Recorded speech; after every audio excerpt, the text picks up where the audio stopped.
I would always think of Masque as one of the better of the Poe films, and really one of the better of the films I've made.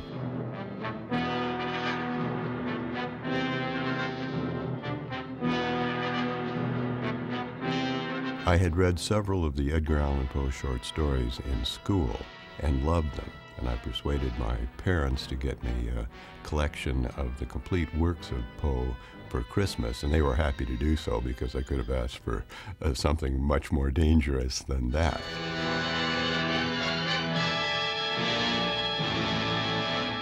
I was familiar with all of Poe's work. AIP, the company for which I did the Poe pictures, at the time was doing very low-budget pictures, around $100,000 or so, in black and white, and they had a policy of sending 2 of these pictures out together as a double bill for the price of one major film, and they wanted me to do 2 black and white 10-day horror films. And I persuaded them that this policy was starting to get a little bit stale and that we should switch to one 3-week color film, and I suggested The Fall of the House of Usher, and they accepted the thought. My choice for the first Poe film was The Fall of the House of Usher, which I loved, and that was sort of a given. When I decided, or just jointly decided with AIP, to do other ones, my next choice was Masque of the Red Death. The day of their deliverance is at hand. But Ingmar Bergman's picture, The Seventh Seal, had some elements of Masque of the Red Death in it, and I felt if I do Masque of the Red Death, people will say I'm copying Ingmar Bergman, even though it was written 100 and some years before Bergman. So I went to The Pit and the Pendulum for my second film, and it wasn't until late in the series that I did Masque, and I finally chose it because I felt it was simply the best of the remaining Poe stories, and I wasn't going to worry about what people thought in relation to Ingmar Bergman. Senor Scarlatti and his wife will not be joining as he failed to obey my orders. I had always loved the, quote, European art films, particularly the work of Bergman, Fellini, Truffaut, a number of others, and the somewhat classical look that they brought to their films, particularly the works of Bergman, influenced me greatly. As a young filmmaker, I was watching every type of film I could find, but for the Poe films, I studied the work of Alfred Hitchcock and of Ingmar Bergman, plus some of the German expressionist directors of the 1920s. The budget for a 3-week color film was a major consideration for AIP. It meant we were going to essentially double our cost. A $100,000 film would now become a $200,000 film, and they liked my idea right from the beginning, but they considered at some length whether they wanted to gamble $200,000 instead of one, and luckily for all of us, it was Jim Nicholson who really made the decision. Most of the Poe pictures were written by Dick Matheson, and I did very little rewriting with Dick. Probably of all the films I've made, the scripts he wrote, we were closest to shooting the first draft. His ideas were compatible with mine. We would discuss them a little bit, and his first draft was generally so good, at least in my estimation, there was a minimum of rewriting. With some of the other writers, we went through the usual business of second, third draft, and so forth, sometimes major rewriting. The idea of combining Hop Frog with Masque of the Red Death came later in the process. The original script was written by Chuck Beaumont, and it did not have the Hop Frog story in it. Between the writing of the script and the making of Masque of the Red Death, I went to Yugoslavia to do a war picture for United Artists, and Bob Campbell had written the war picture. I had just 3 weeks between finishing in Yugoslavia and starting in London, and I came back directly from Yugoslavia to London, and several of the people who'd been on the crew and staff in Yugoslavia joined me in London. And rereading the script of Masque, I felt that it was a little bit thin. It needed more complexity. So since Bob was a friend of mine and we'd worked together well and he was in London at the time, I asked Bob to do a rewrite, and we were aware of what we considered to be this problem, so he and I jointly decided to introduce Hopfrog as a subplot. Prospero provides me with companions from time to time. Vincent Price had had a long, distinguished career in Hollywood. Even now, it lays waste the countryside. So you can count yourselves fortunate that you were here in this castle, under the protection of Prince Prospero. And I felt he had the quality I was looking for Roderick Usher.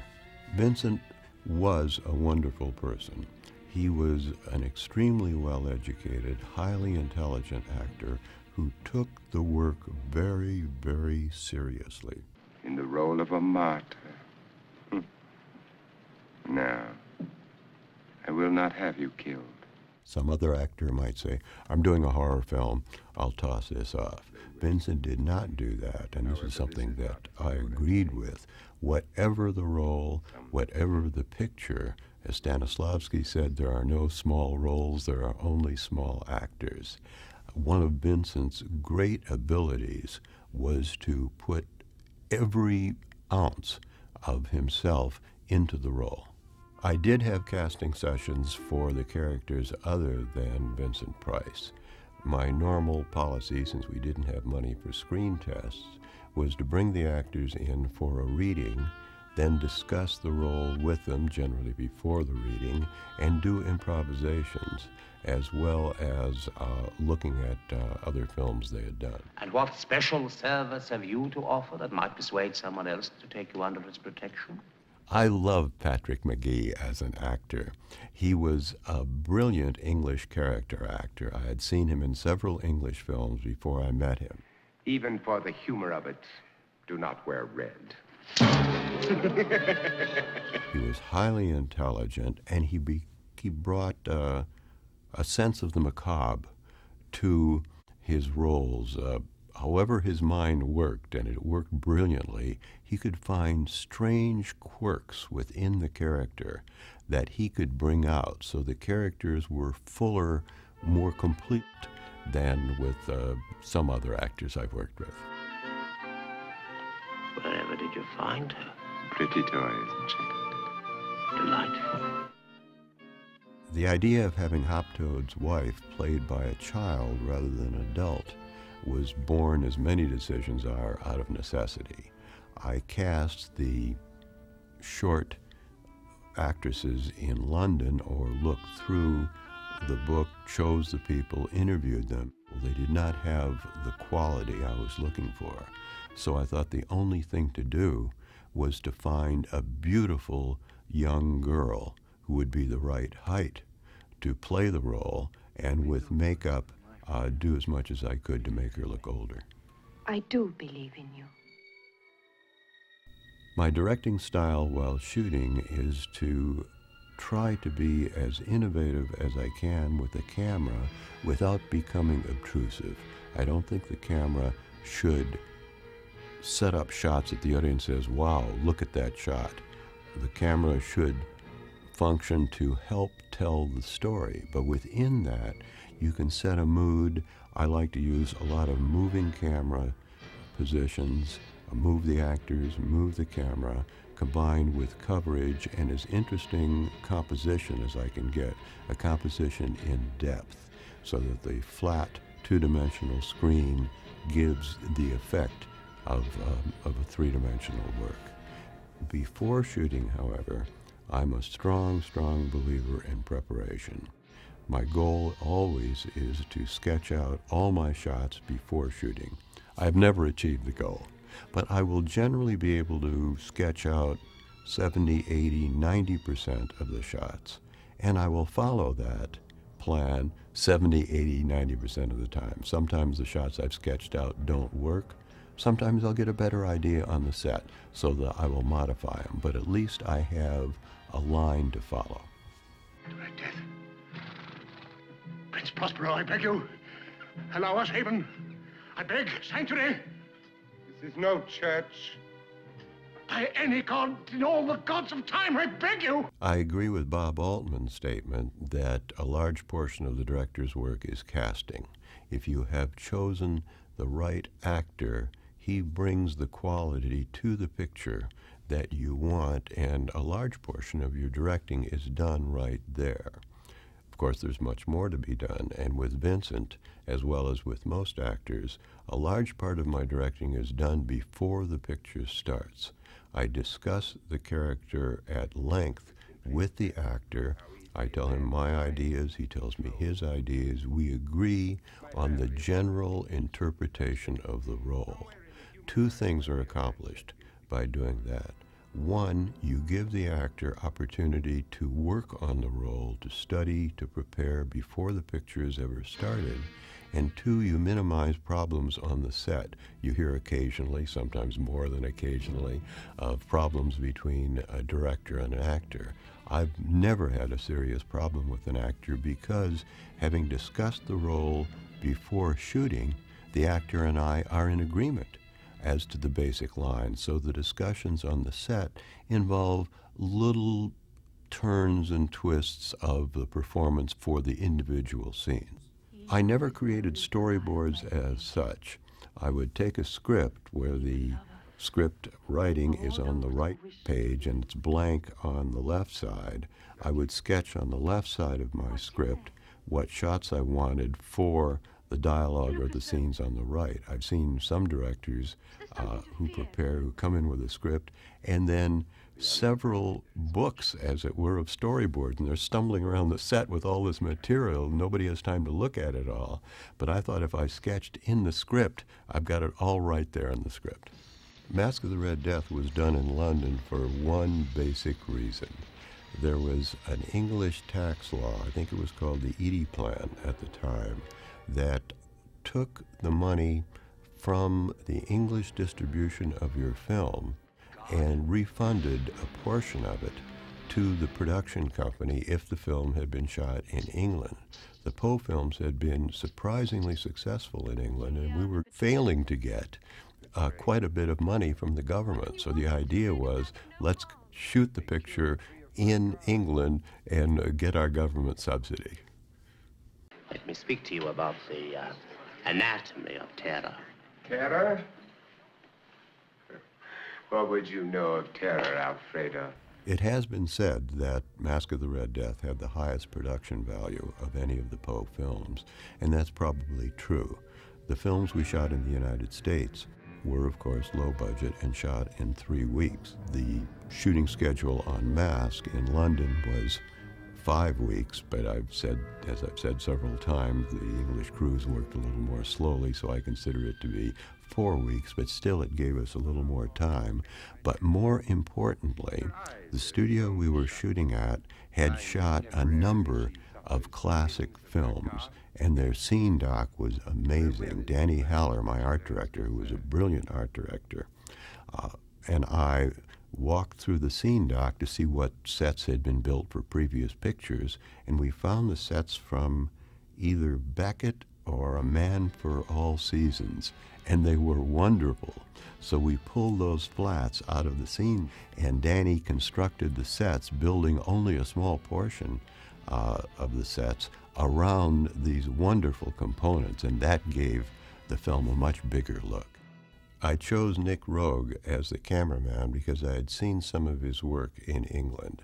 He was a young, innovative cameraman. I, at the time, was a young director, and talking with him, we got on well, and I felt that he could bring the style I was looking for, which was very much of a chiaroscuro, light and dark shadowed picture with a certain ominous quality to it, yet at the same time, a classical lighting style.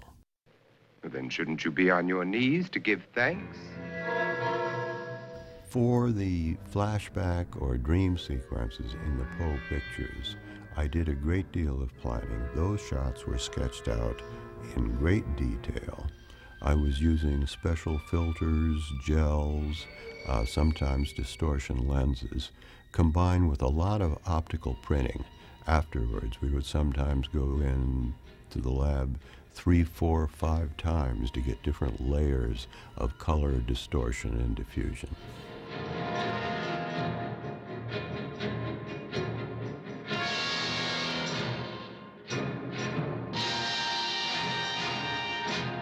Music is obviously very important to a motion picture, but for me, the visual is the primary component.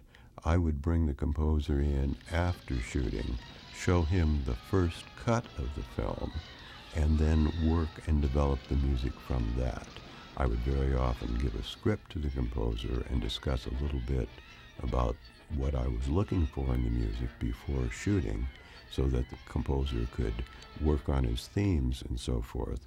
But for the real composing, I believe the composer really has to have the picture in front of him and work from that.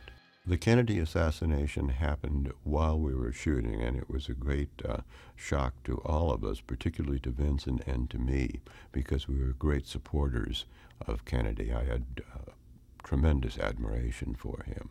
I remember we stopped shooting for, I think it was a minute, on the set on the day of his funeral to honor him. What is your name? Francesca. What do you want of me, Francesca? Forgive them!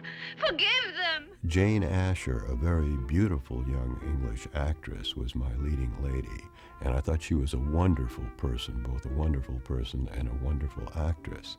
And we used to have lunch together every day at the studio. And I remember one Friday she mentioned early in the morning that a friend of hers from Liverpool was traveling through on his way to London. Could he join us for lunch? And I said, sure. So this young guy came to the set, watched us shoot. Jane introduced me to him, to Paul McCartney, and we had lunch. And I just asked him what he was doing, and he said he was with a singing group called the Beatles, and they were going to London. They were from Liverpool. They had never worked in London before. And that Friday night was going to be his debut concert. So I wished him well in his concert, and he went on in the afternoon to London. The next morning, I saw the headline in the paper, and it was Beatles Conquer London.